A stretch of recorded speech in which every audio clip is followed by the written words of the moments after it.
Hi there, thank you for joining me for this demonstration video for the USurfaceMesh plugin. Today we're going to demonstrate how to render different textures out so that we can actually use them on our model.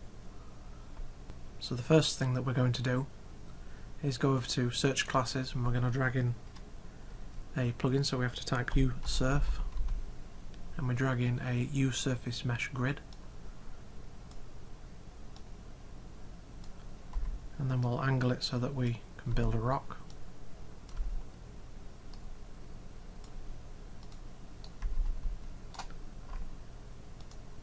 We'll change the dimension scale so it's bigger.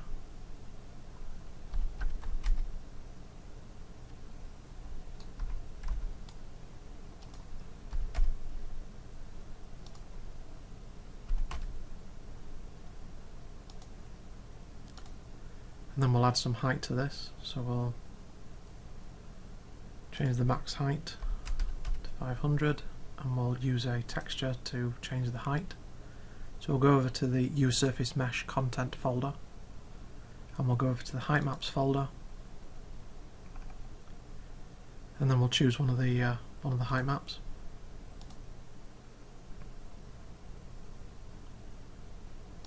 And we'll change the complexity to a bigger amount so we can make it look more detailed, and we're free to move the plugin around, and it'll recalculate the projection onto the floor so that it fits perfectly. And then if we want to shift the mesh underneath the landscape, we can use the shift before value, and then we can also turn on remove polygons. That'll then remove everything that is underneath the landscape. So now we can go ahead and apply our material to this.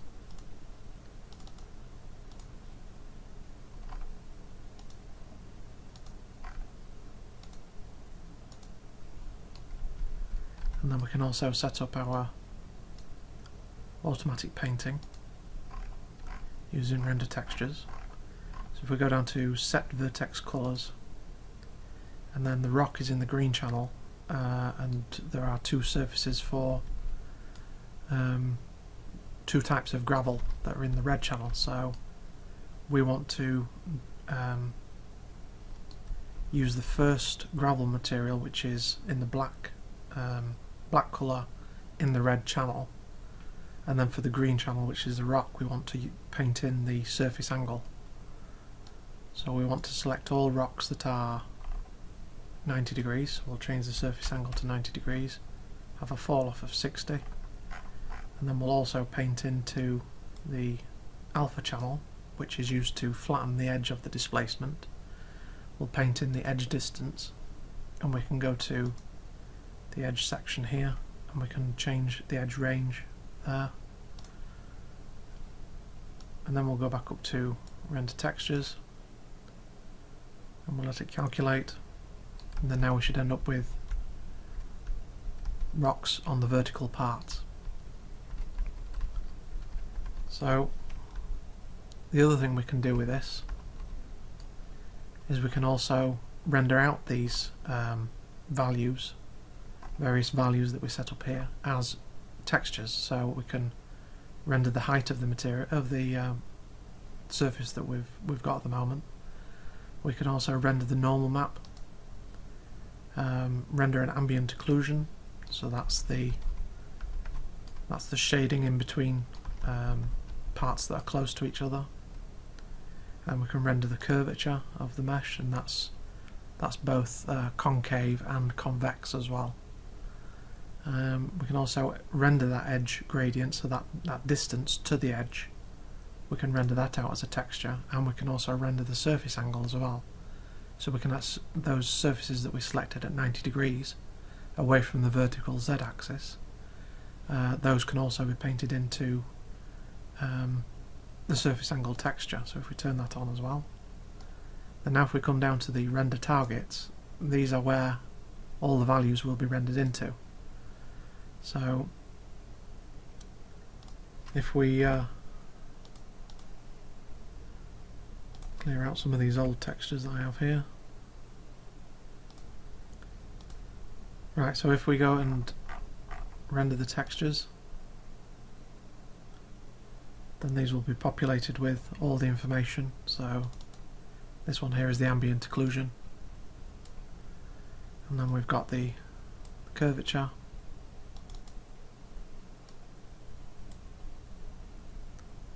and then the edge distance, so we can see that the mesh from the edge is creating this gradient.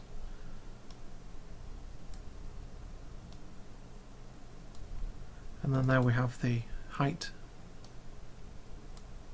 which is what the texture that we applied in the first place. And then here we have the normal map. At the moment this isn't actually a true tangent space normal. What we need to do to create one of those is actually create a difference normal. So I'll show you that in a minute. So we also have the surface angle texture. So this shows all the surfaces that are in white are perfectly 90 degrees away from the vertical z-axis, and then anything that's black is a fall off from that. So if we want to change that surface angle, then we can change it to everything that's 45 degrees and limit the fall off range to 30, and then we can turn off all of these renderings, turn on render surface angle again, and we render that texture. So now this is selecting everything that is 45 degrees from vertical, so that would be 45 degrees and then a fall off of 30 from that, and then that's where it's painting in the rock. So if we move this out of the way, we'll be able to see it a little bit better. Alternatively, we can select everything that is pointing straight up vertically and has a slight fall off. So now we'll get rock only on the surfaces, on the flat surfaces.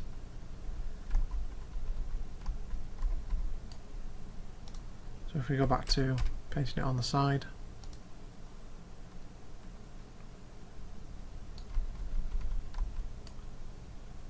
so we can manipulate these values as well, so things like the curvature. If we go back over to there, then at the moment this shows convex and concave curvature. So if we go to curvature mode, we can choose only the convex ones, so these are only the parts that are facing outwards, and we can turn on render curvature again. So now it'll go white only where the curves are facing out. Alternatively, we can change that to concave.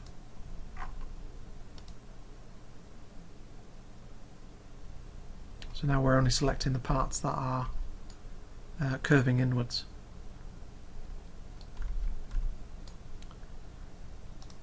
So if we go over to ambient occlusion, then we get the option to at the moment we've got occlude collision channel set up to be USM occlude. So this is a custom collision channel that we use for this. And we can also specify the ambient occlusion smoothing. So these are some ambient occlusion smoothing steps that are performed, and if we specify none and we turn on render ambient occlusion, which is already on, then we can see that no smoothing is taking place at the moment. And if we increase that up to a higher number, then a lot more smoothing happens. We can also specify the curvature, the AO ray length. So these are the rays that are sent out as to whether they collide with other surfaces. So if we specify a shortened version of that, then those rays may not collide with other surfaces now, and you may see a slightly different ambient occlusion. Whereas if you increase that number, then you actually cause it to potentially collide with other surfaces further away, and therefore it becomes more, it gets more ambient occlusion. We can also invert the ambient occlusion, so instead of it being black in the crevices, we can actually specify it to be white in the crevices.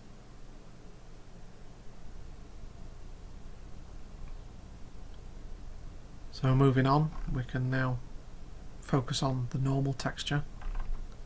So with the mesh at the moment, it has a certain density.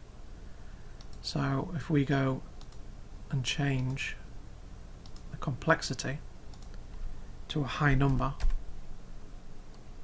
and we let it calculate that, and re-render those textures, which will then get our rock back again.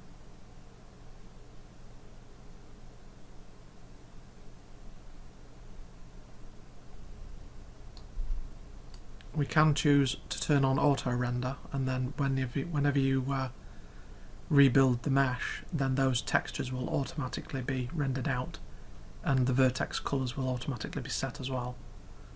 So now with this complexity of the mesh, we can view the wireframe that's created, and we also get the opportunity as well, if we want to make it detailed even more, we can add in some height noise.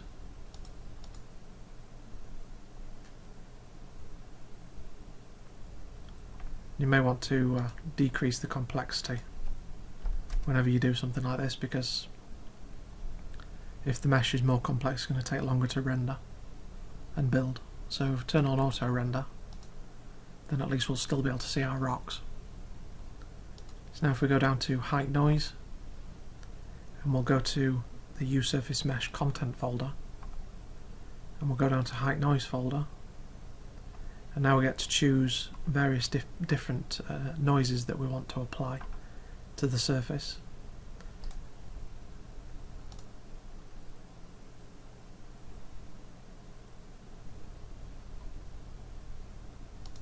And then we can increase the complexity.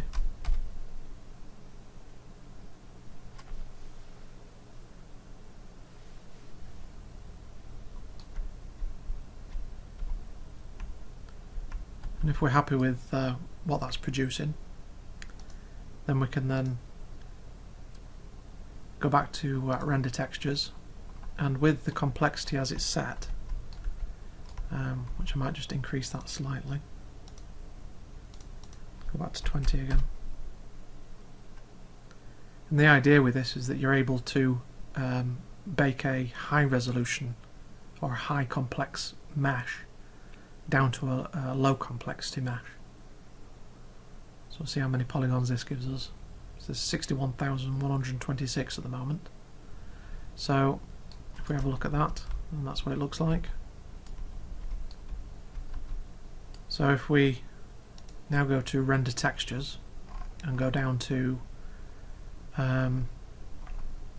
store texture data, at the moment that is enabled, so therefore if we choose render textures now, then we're storing the complexity as it is. And once that's rendered, we turn off the rendering of the ambient occlusion because it's no longer needed. So now what we need to do is we need to go and change the complexity back to a low amount again. So this is our low complexity mesh. So this only has 4,000 polygons, which if we view the mesh now, then that's what it looks like, which we may want a few more than that. Let's try 8. So it was 61,000 before, now it's 10,000. So if we're happy with that, then we can go back to render textures, and we can go down to bake texture difference, and we'll turn that on. And now, because we don't want to store this low resolution, this low complexity mesh, we want to keep the complexity as it was when we had 60,000 polygons. So we don't want to store the texture data anymore, we just want to bake it. So therefore now what we'll do is we'll turn on render normal, and if we open up the normal map here,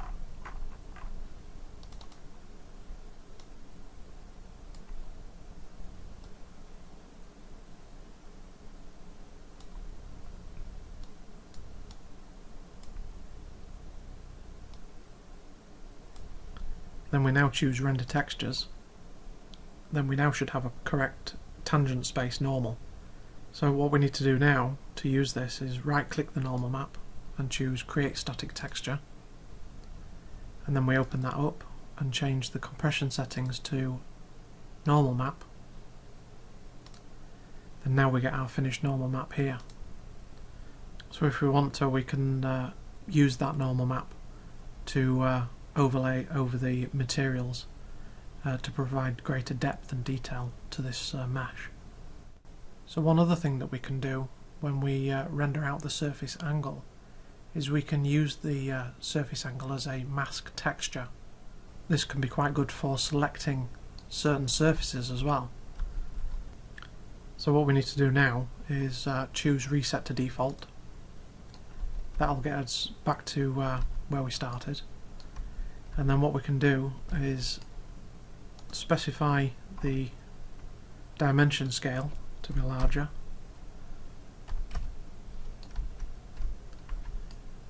think about where it's going to be projected onto,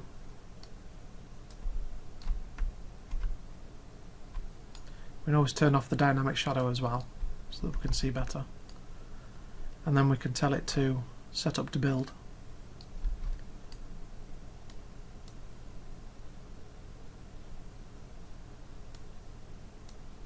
And then we can change the number of grid quads that it builds. So we'll change it on the bottom and the top.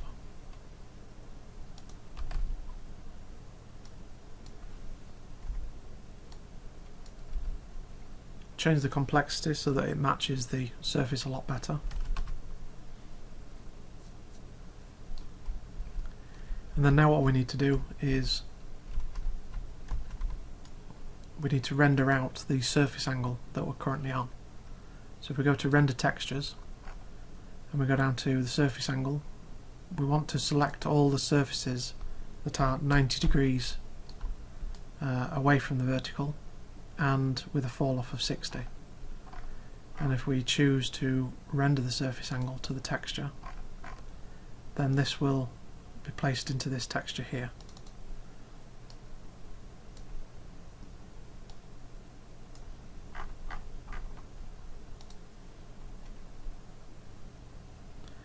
So that captures the surface angle that we have there for this mesh, for this landscape. And what we can do is we can right click that texture and say create static texture, and then what we can do with the mesh is we can then go down to, first of all, turn on remove polygons, and then we can go down to remove and turn off remove using ray trace, and then we can go up to the mask section and we can enable the mask texture and then drop that texture in as the mask texture.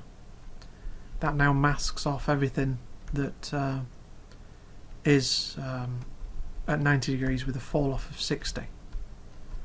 So therefore we can also change the range as well, so we can increase that, and so it goes all the way up through the white, the greys and then the whites, but leave it at a low amount if you just want to clip out everything that's black. And then what you can do is you can go down to the edge section and we can say the edge affects the height, so therefore if we turn that on, then now everything that is away from the edge is now going up to the max height value of 100. So if we change that to 300, and we can also go down to the edge range here and we can change that so that the edge goes further in, and we can also smooth out the edge so that it becomes a lot smoother, and we can also make the edge smoothing range so that it doesn't end up smoothing those polygons that are right at the edge. So if we increase that range, then everything that is on the edge stays on the edge and stays planted on the ground. And so then other things that you can do is you can then go to flatten, and you can say flatten the bottom up to 1, So therefore everything that is halfway up, so everything that was down at the bottom here going up to the centre of the mesh will get flattened, which you can just see it there. There's just enough geometry to see that. So then once you've got that, you can then tell it to flatten the left a little bit, and then maybe flatten the right.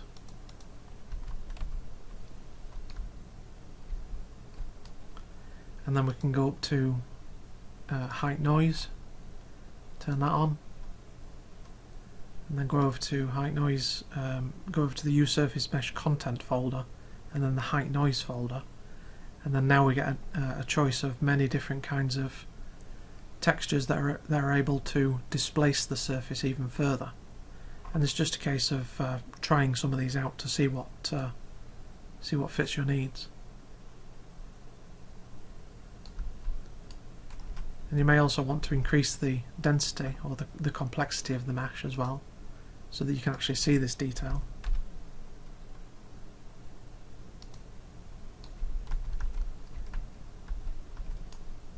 And you can change the noise contrast as well, so it makes the blacks deeper. And then you could also add some details in, so using the height detail section. This allows you another opportunity to use another height map to displace the surface even further. And it's just a case of trial and error to try and find what kind of surface you want. You may also want to go back to height and then increase that max height, and try and understand what the surface is doing. So at the moment the contrast on the height noise seems quite high, so if I go back to 1 again, and then at the moment the height detail its contrast seems to be too high, so we would decrease that.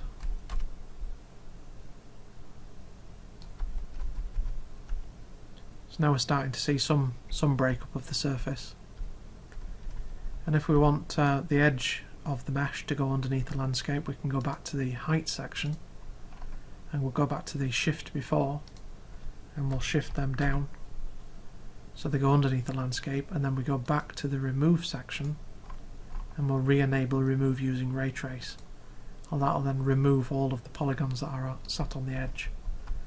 And if we want to force the polygons down even further without removing them, we can change the shift after removal, so we can displace them down a little bit further to make sure that they are underneath the landscape. And then of course once you're happy with that, then you can go and apply the material again.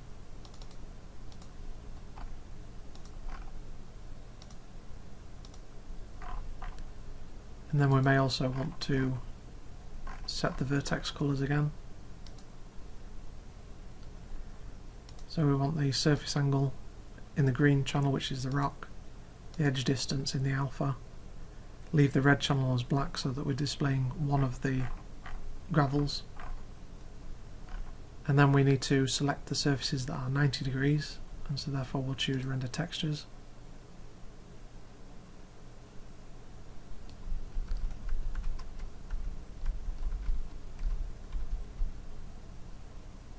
And then once you're happy with that, we can go to stamp the mesh,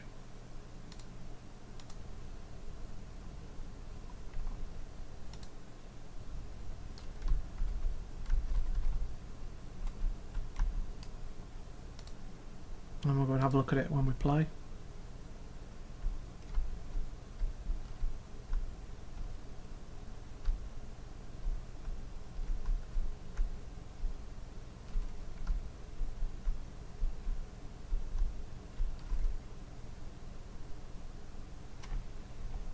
And if you want to, you can also go back to the plugin and you can choose to recreate the mesh, because at the moment it's just a normal static mesh. So if we go to recreate mesh, we will need to set up the vertex colours again, because we can't read the vertex colours from the mesh. So they're all set up anyway, as they should be. So we turn on render textures, and we can also turn on auto render. So this now gives us the opportunity to change it further. So if we decide that we want to change the height detail to something else,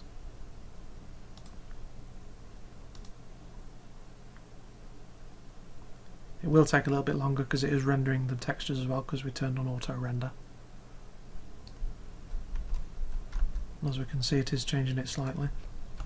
And it's all about tweaking these values to see what suits you. It's very good for rapidly prototyping different kinds of rocks and cliffs.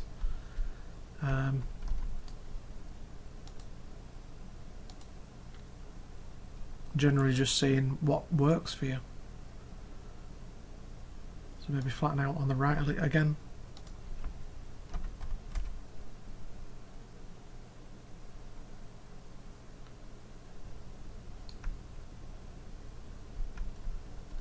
And then again, once you're happy with that, you just go and choose Stamp Mesh.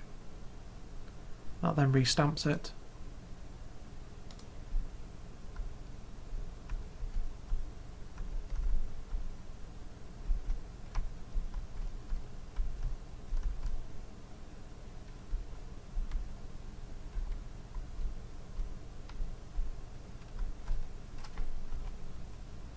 And if you want to continue making more, then you're free to go back to the plugin and turn on Create Mesh again and Project Mesh, and then just remember this one has a mask on it, so you may need to generate a new mask, or just use the normal building procedure using projection. The other thing that you may want to do as well is, because we did build two versions of this mesh, is that was the second version that we made, and then this was the first version. So we can view them side by side.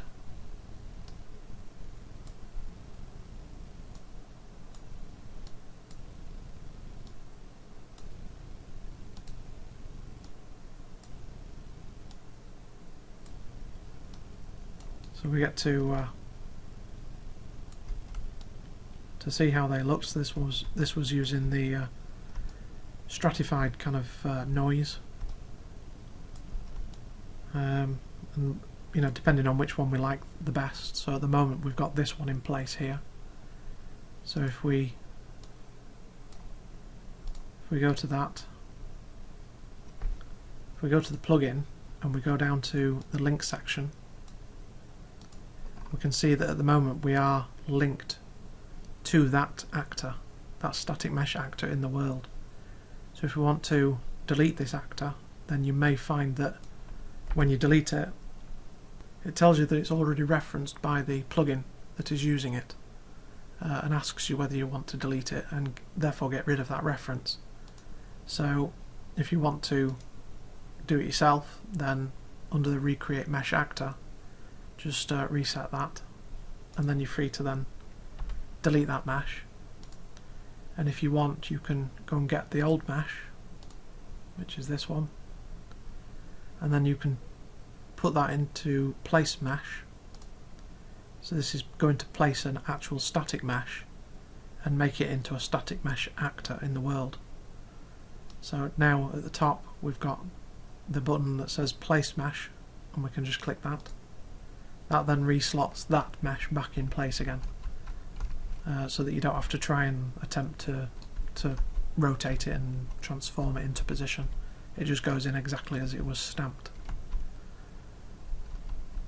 So there we are.